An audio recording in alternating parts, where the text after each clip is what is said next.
To understand what is happening, you need to understand three perspectives. Whatever is happening in the United States, whatever is happening in the two wars that US have launched post 9/11, and whatever is happening in Pakistan. American administration, particularly President Bush, are in a state of panic now. I mean, politically, they are dead people. They are dead within the Muslim world. They are losing two wars. They have destroyed their economy. They have destroyed their army. And would you believe it?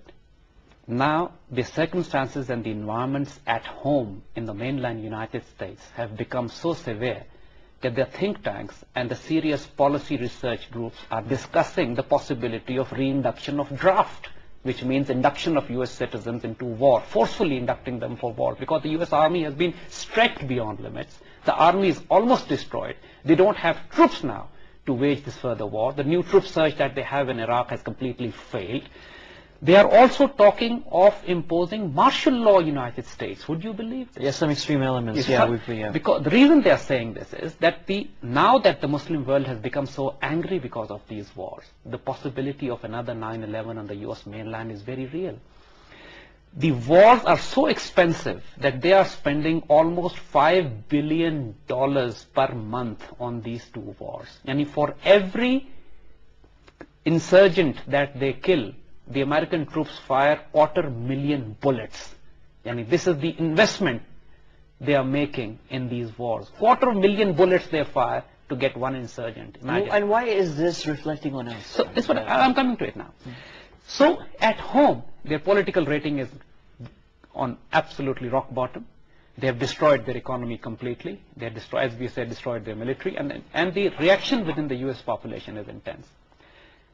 Coming to the wars they are handling, the two wars are practically lost wars. They know it now. It's only a matter of time when the US people and the population and the Congress are going to say, withdraw the troops from there. They have lost it. They have blundered into the Muslim world, the invaded Muslim world, tried to colonize it, lost it, big time. And third, coming to President Musharraf.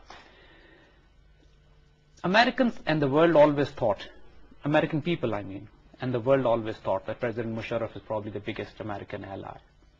But the neocons and the hardliners and the Zionists, Christian Zionists within the American administration, they think that President Musharraf has used this relationship to strengthen himself in Pakistan, and basically what he has done so far is destroyed the US foreign policy in the 21st century. It's a big statement to make, and I'm going to come to it now. You see, this is the very interesting part, because the world sees Musharraf as to be the closest ally. But the Christian Zionists don't see it like this. You see what President Musharraf has done. But you agree personally that he is their ally. You see, he is ally on a certain issue. But that is correct. But where it comes to Pakistan's other relationship, let me explain to those. I mean, his biggest concern is Pakistan's interest, definitely. Well, there could be many factors to it. But let's see what are the points which are agitating the Americans. Number one, he has not delivered them Osama or Zawahiri. Because if he could deliver them those, that would have been given some justification to the Bush administration as face saver. That has not come.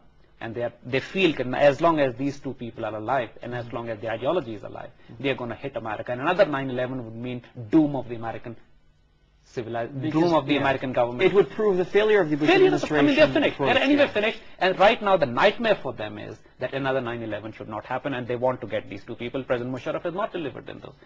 Then, the entire US strategy in the